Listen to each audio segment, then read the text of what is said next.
जब भी आपको ऐसा लगता तो आपको प्रश्न बोला करो। आंसर तो मैं आपको आपके बहुत अच्छे से समझा दूंगा, आंसर में लिखा भी दूंगा, पर आपको प्रश्न आपको आना चाहिए, क्योंकि प्रश्न नहीं आएगा तो आंसर कितने याद करोगे, कितना आप समझोगे। इसलिए आपको सबसे पहले ध्यान देना है चैप्टर का नाम और प्रश्न। चलो नेक्स्ट में अपन ले लेते हैं। आप जो बोलो वो नेक्स्ट में अपन अपवर्तन हो गया, परावर्तन हो गया, इसके बाद में ले लेते हैं ओम्स लॉ।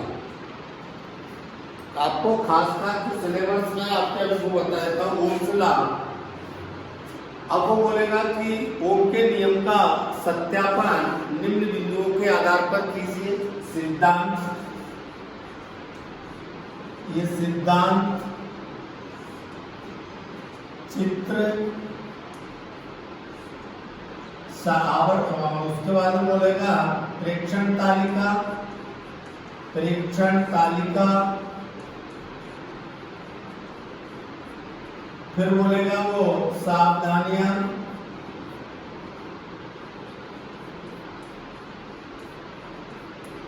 ये इतनी पूछ सकता है, एक कोई पॉइंट पूछेगा लेकिन इतना बोलेगा कि उनके वैसे तो आपसे ये पूछेगा ओम के नियम का सत्यापन निम्न बिंदुओं के आधार पर कीजिए। एक तो ये क्वेश्चन, प्रकाश के अपवर्तन के नियम का सत्यापन निम्न बिंदुओं के आधार पर कीजिए और प्रकाश के परावर्तन के नियम का सत्यापन निम्न बिंदुओं के आधार पर कीजिए। इनमें तीनों में से एक क्वेश्चन को आपको बिल्कुल 100% करके ही आना पड़ेगा।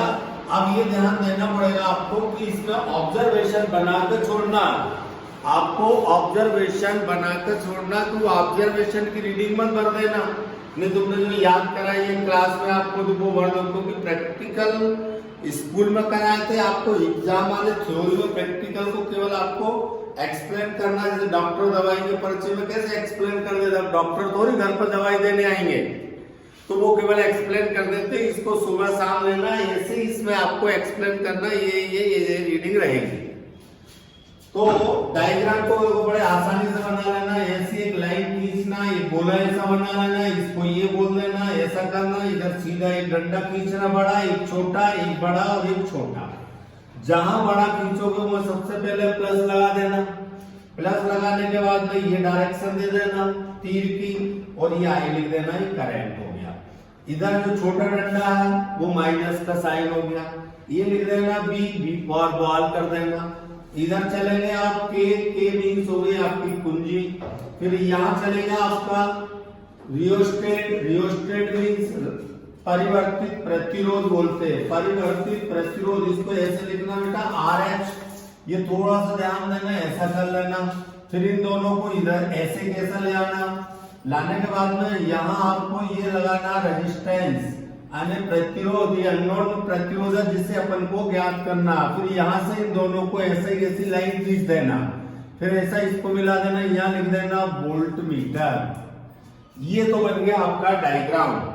डायग्राम को इस तरह से बनाना जिससे ये मालूम पड़ना चाहिए कि बच्चे ने ये प्रैक्टिकल भी किया है और बच्चों को थ्योरी भी मालूम है। ऐसा नहीं कि अपन ने बुक में बनाया वैसे का वैसा बना दो, थोड़ा ऐसा लगना चाहिए कि बच्चों ने किया है। ऐसा नहीं लगे कि इन्होंने किताब की पूरी नकल उतार ली। किताब में इतनी सारी चीजें दी है, वो किताब में इसलिए दी कि आप और अच्छे से समझ सको, घर पे आप करो तो आप इंस्ट्रूमेंट के अलग अलग, स्कूल में अलग अलग इंस्ट्रूमेंट से इनको सॉल्व कर सको। आजकल तो सब रेडीमेड आने लगा, प्लग में लगा और उनसे लगा प्रैक्टिकल हो जाता। एक्चुअली इसके अलग अलग पार्ट्स खरीद के फिर इनको जिसमें ये थ्योरी बुक में दी हुई थ्योरी के रिकॉर्डिंग आपको करना चाहिए, उसको कहते हैं प्रैक्टिकल। पर ठीक है, ज्यादा अंदर जाएंगे तो अपन तो वैज्ञानिक बन जाएंगे। आगे चलते हैं कि सिद्धांत का मतलब है कि या ऐसा पूछ लो ओम का नियम किसे कहते हैं, सिद्धांत एक ही बात है, दोनों में कोई कंफ्यूजन मत होना। तो किसी चालक की भौतिक अवस्था है जैसे ताप दाब में कोई परिवर्तन ना किया जाए। क्या बोला मैंने? किसी चालक की भौतिक अवस्था है जैसे ताप दाब में कोई परिवर्तन ना किया जाए तो चालक के दोनों सिरों के बीच का विभवांतर उसमें बहने वाली धारा के समानुपाती होता है। मीन्स आने में लिखेंगे V समानुपाती I V equal to R I, अब इसको ऐसे लिखना और आगे या करके जो अज्ञात चीज निकालना होती है वो इस एंड की ओर होना चाहिए और ये V, तो यहां लिखेंगे R equal to V upon I O. इसको आपको ऐसे करना, जिस तरीके से मैंने लिखा ऐसे कैसा आपको एग्जाम में लिखना। अब यहां यदि आपके पास टाइम मिले तो लिख देना कि बी बैटरी है, ये अमीटर है, के कुंजी है, आयत परिवर्तित प्रतिरोध है, आर रेजिस्टेंस है और बी वोल्टमीटर। लिखना तो लिख देना, नहीं लिखना तो वहां टाइम का हिसाब रखना कि अपने पास टाइम है का नहीं। इसके बाद आपका क्वेश्चन आ रहा था कि वो पॉइंट आ रहा था आपका प्रेक्षण तालिका। प्रेक्षण तालिका को बेटा कॉपी में से बीच में लिखना बड़े अक्षरों में, प्रेक्षण तालिका, जैसे मैं लिख रहा हूं वैसे तालिका है ऑब्जर्वेशन। प्रेक्षण तालिका मीन्स ऑब्जर्वेशन। ऑब्जर्वेशन ऐसे अंडरलाइन लगा के यहाँ लिखना क्रमांक यानी सीरियल नंबर, ये क्रमांक लिखने में कंजूसी मत करना। फिर यहाँ लिखना अमीटर, अमीटर का पाठ यांक ए एम्पियर, ऐसे लिखना अमीटर का पाठ्यांक ए एम्पियर। यहां लिखना आपका वोल्ट मीटर का पाठ्यांक वी वोल्ट में, एम्पियर में। फिर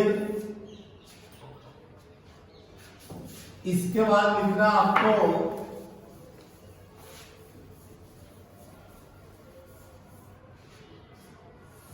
R equal to V upon I O. ऐसे टेबल को पूरी जैसी मैंने करी ना, ये विशेष ध्यान देना कि इसको कैसे आपको बंद करना। जैसे मैंने इस टेबल को बंद किया है, बनाइए, यहां लिख देना मध्यमान डैश डैश ओम, आर कर देना मध्यमान आर, आर लिखकर रेजिस्टेंस आ जाएगा। अब लिख देना अमीटर का पाठ्यांक reading of ammeter in ampere, voltmeter का पाठ्यांक reading of voltmeter in A volt. इस तरह से आपको ये लिखना, इन सबको खाली छोड़ना, 1 2 3 नंबर डाल के आप खाली छोड़ो।